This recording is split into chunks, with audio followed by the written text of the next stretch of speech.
This week, you're going to take the prioritized standards that you chose last week, and you're going to begin to develop your curriculum. Like it says in your assignment sheet, you're going to be tempted just to read the pages specifically for each assignment.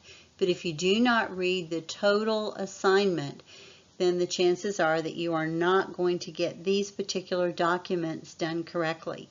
Each document has to be done according to the directions so that you can build on them for the next assignment.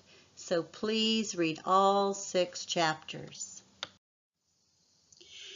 You need to look on page 61 for Ainsworth's definition of a unit. What you're going to do is take your prioritized standards and you're going to divide them into units of study. Each of your units can last anywhere from 2 to 6 weeks.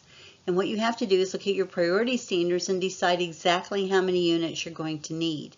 If you need additional help, you can look on page 82 and 83 for this. As you're thinking about that, think about what kind of units do you have? Are they topical units?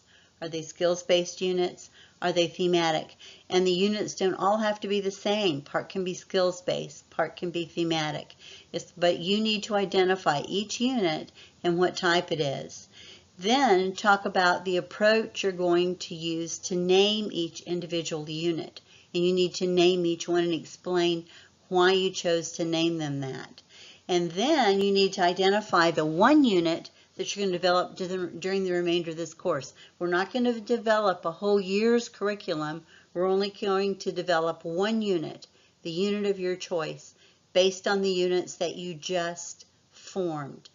As you're making these units, please keep the number and the complete wording of the standard. At this time, you should have the number and the wording for the prioritized standards.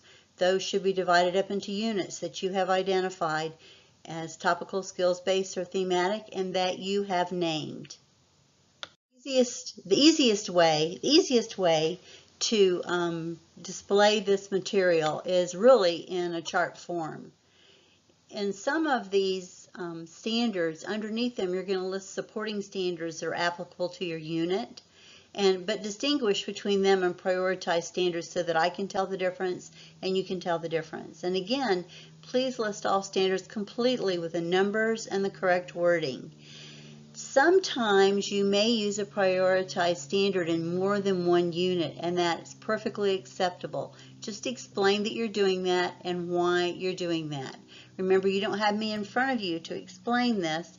And later on, when you pull this unit out, you'll be able to see your thinking, why you put things where you did, and why you chose exactly what you chose, and how you assign the standards. You may have never heard of a pacing calendar, but your pacing calendar helps you determine how long you need for each unit.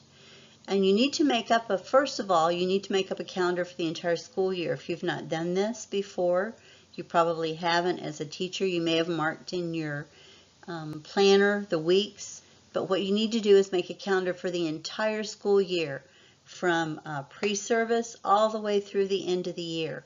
And on that calendar, you need to mark all the vacation days, the vacation weeks, mark when you plan to take field trips, when we have parent conferences, when are you off, and then after you do that, you decide how many weeks you need to teach each unit. You did that in the previous slide when you decided that this week would be 2 weeks, this unit would be 2 weeks, this unit would be 4 weeks or 6 weeks. So sequence your units would be the next thing you're going to do. And consider the nature of your priority standards. Are they foundational skills?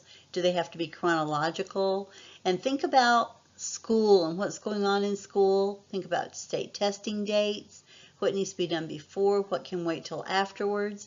And after you've considered the order of your units and how you need to teach them, then add your units to the school calendar. This should all be one calendar with all that information on it and all your units on it. Please identify your units so I can tell what they are. If you use the name of your units, that would be fine because I have that in the other document.